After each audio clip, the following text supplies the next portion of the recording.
Welcome to Madame Raven's. This way to the library. She's been expecting you.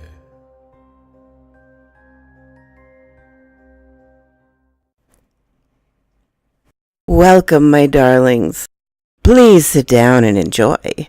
But leave the comfy chair for Ermine Case and the love seat for Darren and Jennifer Daw, my Patreon supporters.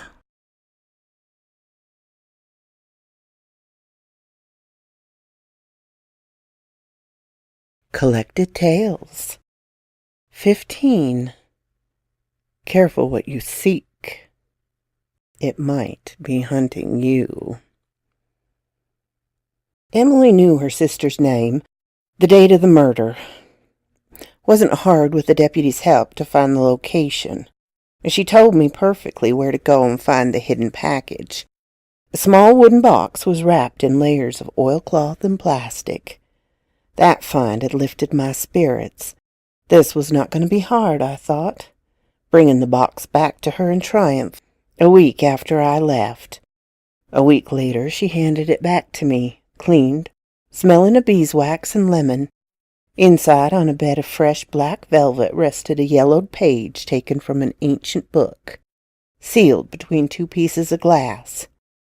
The blood drop was, as she had said, in the top corner, a single drop, dried to rust brown. "I'm going to miss you," Emily spoke softly as she handed it to me. "But I know you can do this. Just take the box to her.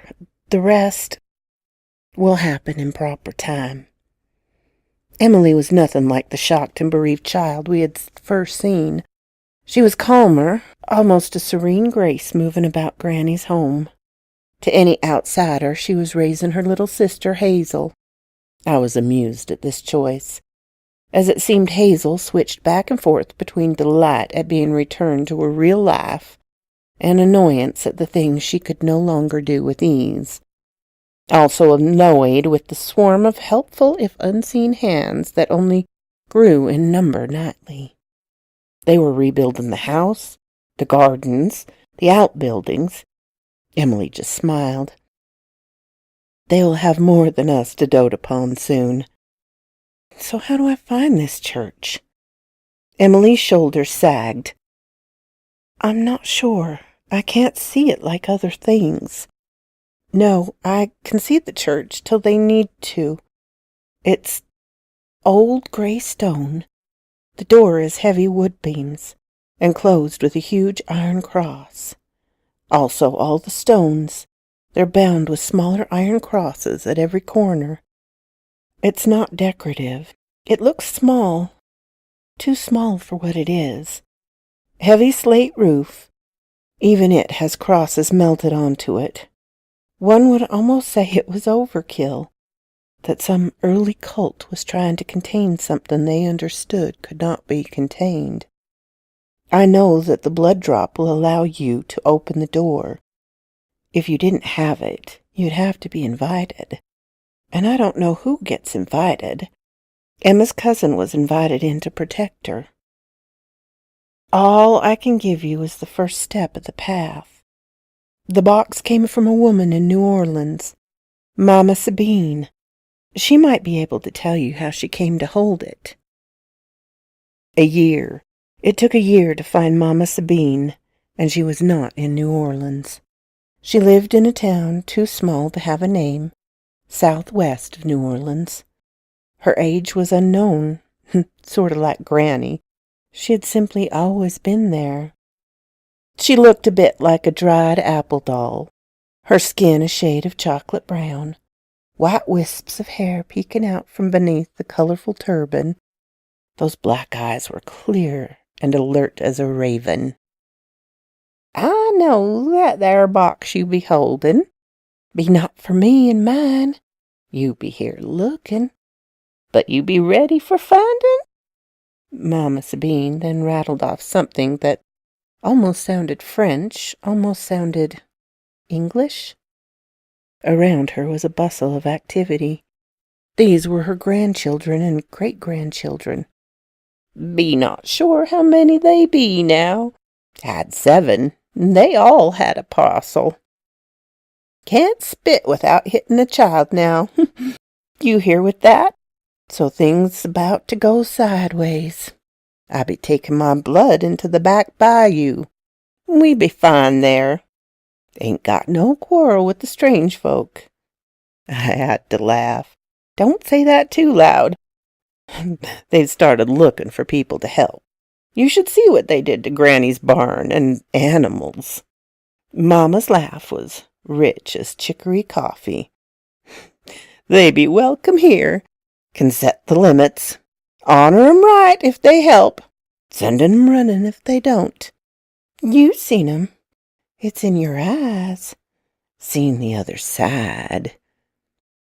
I walked under the hollow, through the hill, walked the field, and slept in the woods. Spend a night at a time. Watched children become queens. Seen a kelpie lead a hunt, and heard 'em catch their prey. Mama went still as stone. Which girl became the High Queen? Her voice was a command to be obeyed. The Winter Queen who will rule with truth and offer restoration. I wasn't even sure why I said it that way, but it made the elderly woman nod and relax. That be something I might be wanting to see. Maybe time I went a-travelin'. Emmeline will welcome you. Another nod, and Mama Sabine rose up. A tiny skeletal frame supported the bright, colorful patterns of the caftan. You're gonna have to travel far and long. Not gonna find it till it wishes to be seen by you. Till then, go and find the heir of Scheherazade. Tell her your tale and listen to hers. How do I find her? I decided asking why wasn't going to get me anywhere. Followed the fox. She lapsed into another language, and I knew I was dismissed. In the second year, I wrote a book. Most would take it as simple myths and fables, but it was a guide to living with the fae. Their needs and whims, which were helpful to have around, which needed to be avoided. Emily helped me with answers when I wrote to her. I would send her things I learned, then she would correct it. In the 3rd year it was published, and as more and more strange things happened, the book became increasingly popular. By the 4th year there was clearly something very strange happening. Too many times something strange was seen. Too many people were talking about the way the world was changing. Cassie sent me a letter and a sealed scroll. When you find the hanging tree, give this scroll to the one who tries to sway you from the path. I had a minor tantrum about that. I was looking for a church that wasn't a church. I was seeking an heir to a mythical storyteller, or a fox to guide me to her, and now a hanging tree, or rather, the one who would try and lure me off the path to the tree. If I thought that autumn when the queens arose was bad, this constant, endless search was worse. I got a bottle of whiskey strong enough to strip paint, then headed down to the seashore. Oceans amazed me, although none so far had been as wild and cold as the one I'd seen in my dream so long ago. 2 fingers from the bottom of the bottle, under a full moon, I heard a giggle. "Which sort of fae be you?" I asked blearily. "Now why would you think me aught but a mere maid?" Blurry-eyed, I looked at the girl, or rather the not-girl. Nut-brown hair and sea-gray eyes. "Selkie? Tell me true. Have enough riddles between the winter and summer queens?" The not-girl blinked at me and then frowned. "You are no fun. And a maid Selkie would... And a maid Selkie... I can't do the Irish... And the maid Selkie would be too shy to come near you." I looked again, lovely and pale. The bottom of her gown was wet, and so were her feet. Nereid, some sort of water nymph at least. I offered her the last of the whiskey. She shook her head, nose wrinkling at the scent. That reeks. Why would you drink rotten grain water? She didn't answer me, but sat on a boulder close enough to watch me. So that's why the veil grows so thin. But they have yet to abolish the veil. I suppose they have you seeking something so they can finish their task. Wouldn't happen to know where the Church of the Iron Crosses happens to be? Or the hanging tree? She looked at me for a minute and then shook her head. Rumour and song and snippets of ancient sagas. The church that isn't a church. It'll only be there when it's supposed to be. You won't find it by looking for it. Now a hanging tree. Bet that can't be as hard as you're making it to be. Been a long time since... Been at every crossroads. So you're looking for an old tree with a dark history. That made ending. And how many isolated enough to have a path to them? Thank you, daughter of the sea. That is the truth I had overlooked. Don't suppose you have a clue to who would be the heir to Scheherazade? Another song-like laugh. The storyteller. Well, one that tells tales quite old and near to forgotten. I think you should find your tree.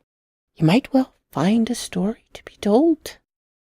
Hey, water. Really cold water.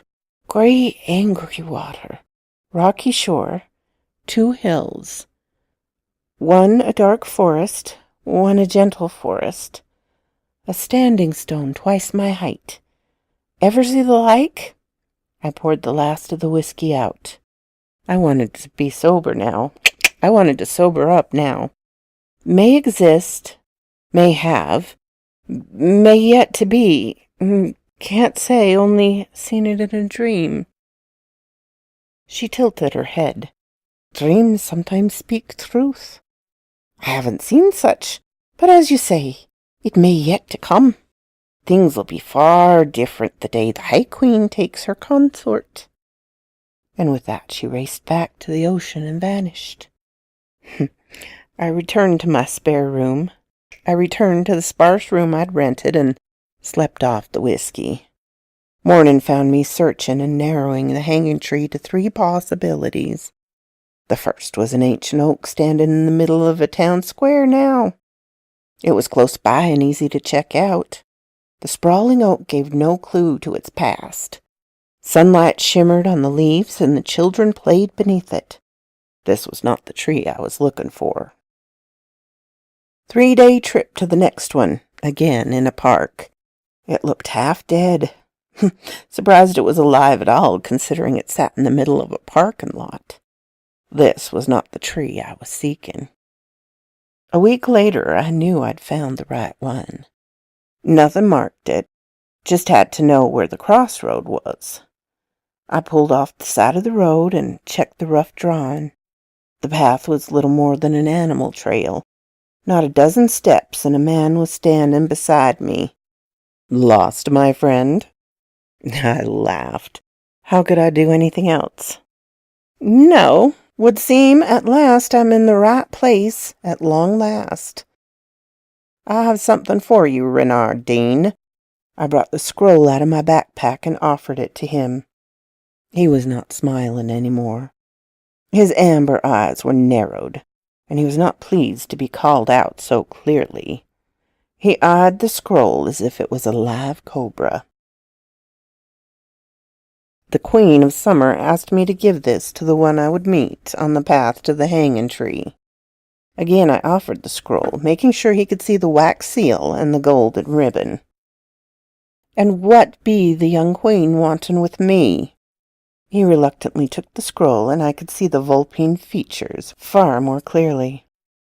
If I hazard a guess, her pack will soon need a new fox. What happened to the twins? He looked at me alarmed. One is besotted with his winter queen. One betrayed innocence thrice. He had furry pointed ears now and whiskers. His surprise was overtaking his clamor. Thrice forsaken? Mother forgives my sins. One does not work against her and not pay the price. He lost the bride he was promised. Never shall he be the summer king. I was amazed at the changes that flickered through the foxkin's face. I think she will, upon her sister's wedding, send him back to face his parents. When she does, she'll need a new helper to lure the condemned. Who better than a fox to be bait? Sorry for the surprise. She didn't exactly tell me who I was coming to meet.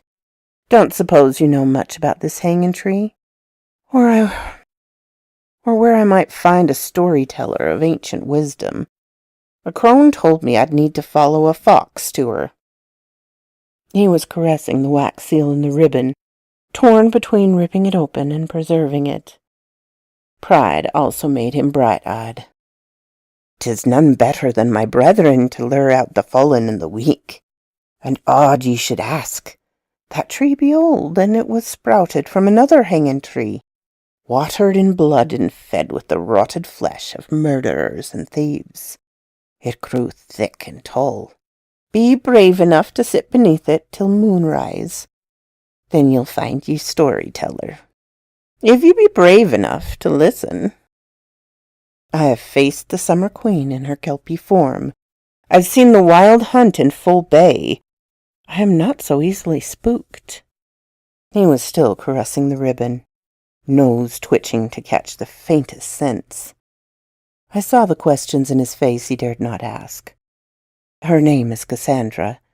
She has hair the color of ripe wheat and eyes of amber fire. She's been cruelly treated and can be cold to strangers, but if you earn her trust, she has a keen humor and a fierce devotion. Her sister is the High Queen Emmeline. In her no lie can be held. Truth is her bitter gift, and restoration her sweet one. The Renardine nodded slowly, looking up finally to me. "I will lead you safely, and stand beside you. Payment for the gift you've given me." I liked this one. Yes, I knew he was a monster, but one that can follow the ancient code. Don't let him sway you from the chosen path, and you are safe. It wasn't always a wolf in the Little Red Riding Hood myth. I had a feeling he would indeed be a better fit to the new pack. He led me along the path. I expected the oak to be old. I did not expect it to be this enormous. The branches had grown so thick and heavy, they had bent to the ground and then regrown upwards. These branches were a forest in themselves.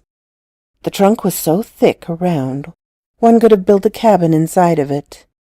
We took a seat on one of the moss-covered branches that bent downward. Against the tree were several slabs of stone. Looked like an ancient gravestone rudely stacked to make a bench. "May I have a name to speak to you with?" He blinked up at me with vulpine eyes. "Oh, forgive me. You'd be safe to call me Hollis. Ye ken why this bit of parchment scares me. Because if it is what I think, then you'll never run alone again, so long as you follow the rules. Face the fear and read it. I could be wrong and bring only false hopes."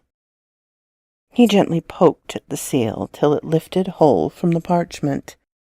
A nervous sigh, and looked to me, then opening it. The eyes that came back up to meet mine told a story all by themselves. The wonder said I was right. The hope that flared so bright in them made both of us miss the shimmer above the bench. The Queen be asking me to come to the Broken Hill and present myself. A most agreeable outcome, then, my dear friend. The voice was soft and tired.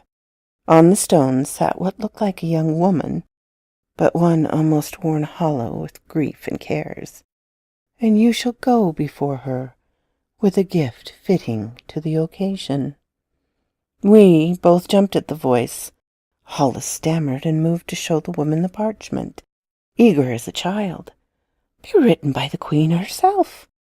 What gift can I give a queen? What if I'm too puny for her pack? I stood and bowed low. My greetings. The woman nodded to me and then smiled tiredly at the almost frantic foxling. Be welcome, Harold, and you, my sweetest friend, calm yourself. You shall take to her a gift beyond any price. My heart knows me. You shall instead take me to be reborn anew, cleansed and pure again. And with those who once stood alongside me when the old ones walked in the forest. To the queens you shall bring the first seeds of a living grove. I suddenly understood exactly what this woman was. The horror of it. They'd made a dryad an unwilling tool of death? Had forced her to grow in blood and shame? I was sickened by it and made a mental note to send a letter to Emily. There will be a place made for you, I'm certain, and even if you do not wish to run with the pack, the grove will need a guardian and attendants for a long time to come. Who better than one who has come to earn the favor of an oak? The woman again nodded to me with that tired but peaceful countenance. Very true, Harold. Now, what is it you seek? A church that is not a church, that cannot be found until it wishes to be found, and a storyteller fit to be called the heir of Scheherazade. Leaf-green eyes regarded me. So, a storyteller, with more than 1,000 tales to tell. I might be one of the few left that can speak of so many days. Now passed into dust and legend. And yes, I've heard of the Church of the Iron Crosses, when the last of the elders were fading behind the veil. One stepped forward and agreed to be locked inside a cocoon of stone. When the strange father worshippers came, they could not enter. So they bound every stone with crosses of iron to try and prevent her escape. Fools, not knowing that she never was trapped in it, merely safeguarded from them. She was always meant to leave it on the day the new queen took her place. Nothing can prevent that from happening. I had sat back down. And this is the lady? Hollis had settled down finally, sitting at the dryad's feet and cradling the scroll tenderly. The dryad was stroking his hair softly. Yes. Some time ago, the doors started opening for those who were born on the wrong side of the veil, or simply needed a safe place till the veil came down. When it is time, you will see the church, and the doors will open.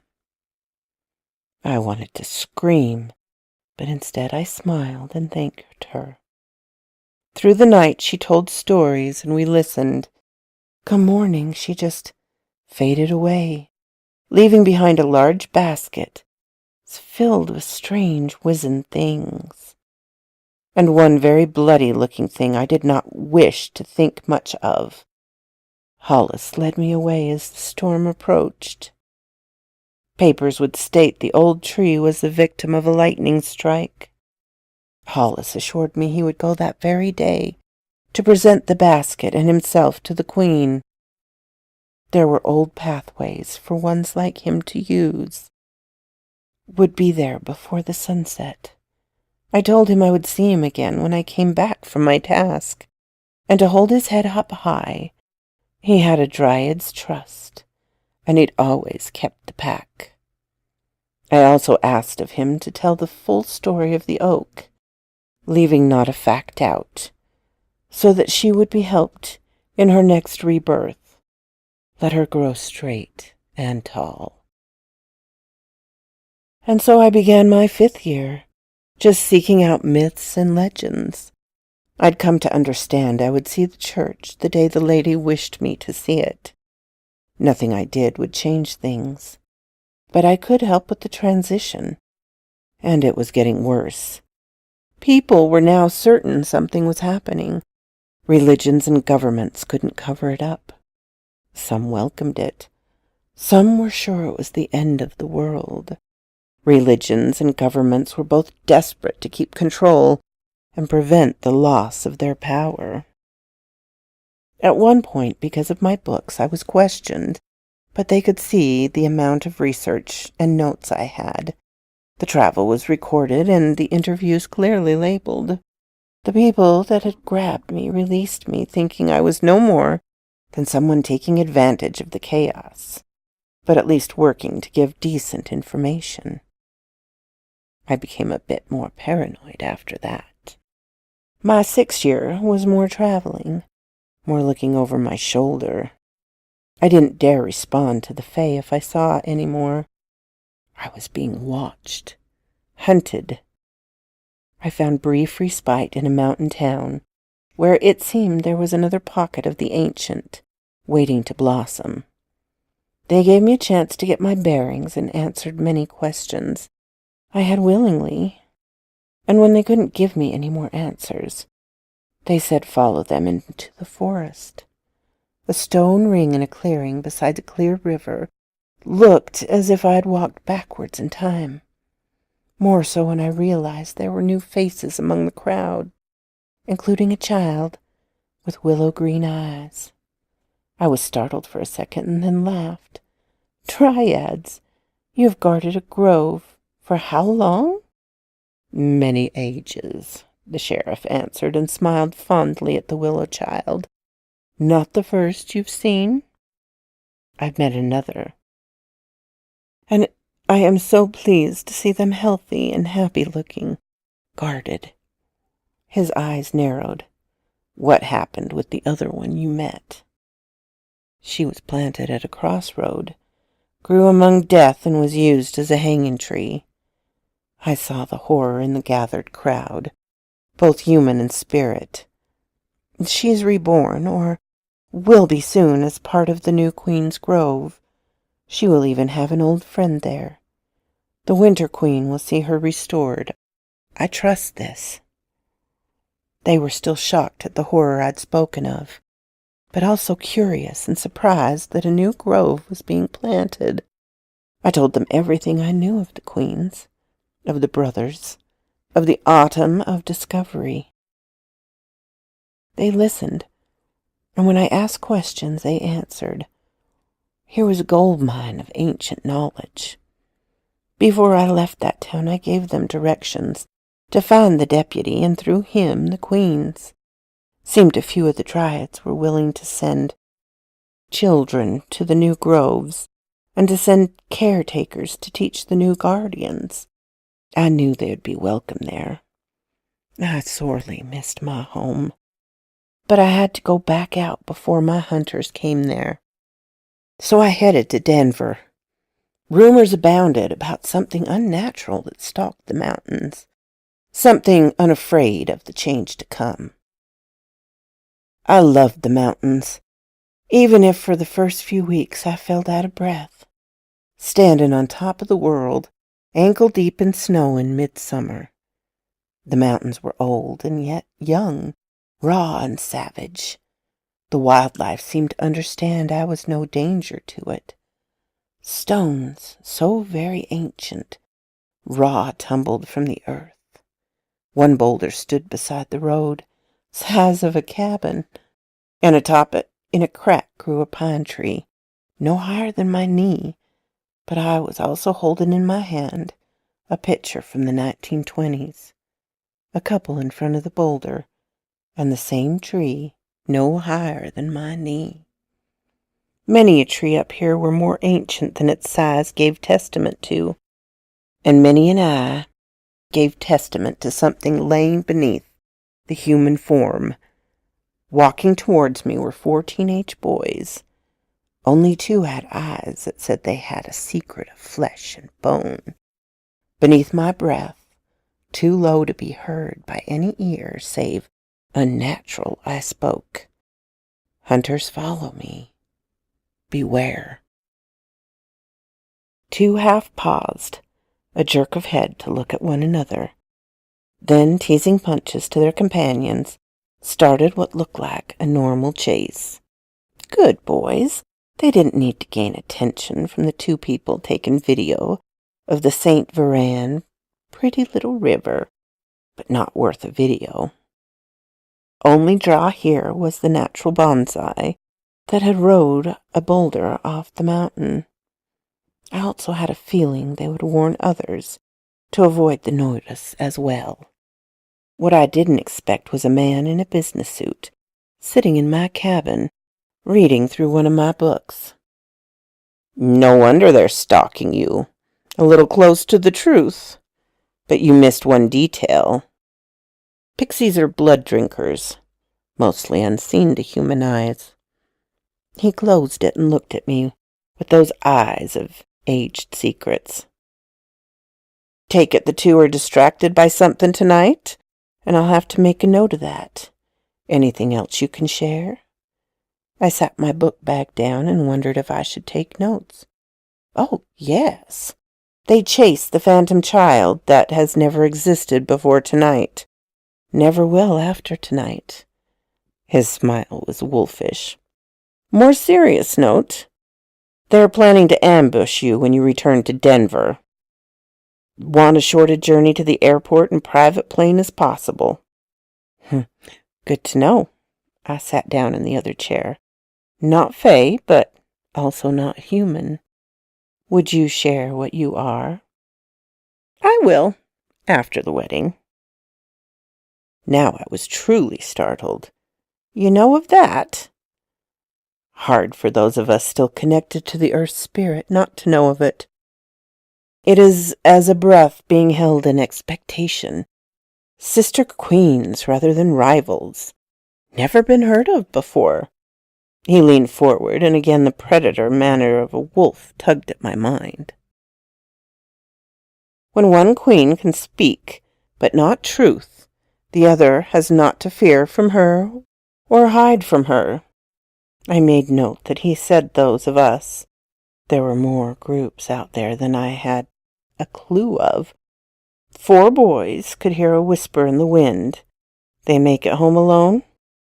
Yes, but they will not be bothered. Something more ancient than any could expect watches over those 4. If someone hunts them, they will be no worry of you or any other again. He shifted as if uncomfortable in the suit, for all that it was tailored to fit his powerful frame. Ever heard of the Church of the Iron Cross? He leaned back and the chair creaked in protest. Yes, and you already know what I can tell you. It won't be there till it's supposed to be there. Rest easy while you are here. They won't come near you. Tomorrow we'll send someone to collect you. Think that yes, we have some information that could be useful to you. And with that he rose and strolled out with no more words. I had a feeling he was used to being obeyed. And I would obey. Safety and more information were worth a little rudeness. Turned out to be a month with what was a historian for the group. I met more of the ancient-eyed people, but was never told what they were. I had a rough idea, and that I figured was enough till, as their leader said, after the wedding. More and more I was starting to realize that wedding was being held as a signal to something. After getting a huge file of Native American lore, I was startled at how close they lived with the ancient ones to start with. Maybe there was hope for everyday humans to live in peace beside the Eld race. Who was I kidding? Humans couldn't live beside each other in peace. But maybe enough could let the wheel of time turn again one day. Maybe the next turn would bring more peace. I made a few plans for dealing with my trip to the airport. I was confident I could outwit pursuit. I misjudged the level of desperation they had after losing track of me for a month. They cornered me coming out of the hotel. I was forced to run blindly. Turning one corner, I saw the alley was blocked by a building, then almost dropped dead in my tracks. Weathered gray stone, a heavy wooden beam door, and crosses of rusted iron that bled rust down the sides of a church. I did not for a second doubt the door would open under my touch. My second misjudgment of the day was the force it would need. A mouse could have opened it, so I went toppling into the building like a rag doll. Inside was a bar or club. Comfortable looking, and a nice carpet was now sprawling on. People were moving to look at me with surprise and curiosity. I sat up and knew with complete trust which one I had come to find. She stood on a stage, directing the removal of some decorations. She was not surprised at my appearance or curious. She knew I was coming. She knew why I came. "Welcome, Harold." She walks towards me as I tugged out the wooden box containing Emily's gift to her. "Ah, yes, right on time. You come to bring me the embrace of death." Those curious eyes turned cold and angry all about me. So quoth this raven. Oh, there's a little more to come. And this club sounds a little bit familiar, does it not, my friends? I wonder if our zealot is there. Thank you to Gelfwin for this wonderful story, the continuation of Collected Tales. If you like this, please hit the little button to let me know. If you didn't, hit the little button to let me know. Leave a comment. I'm always glad to talk with you, my darlings. I'm open to suggestions and criticisms, critiques. If you have not subscribed, please do so and ring the little bell so you know when to come up and see me. And I will talk to you next time, my darlings. Farewell.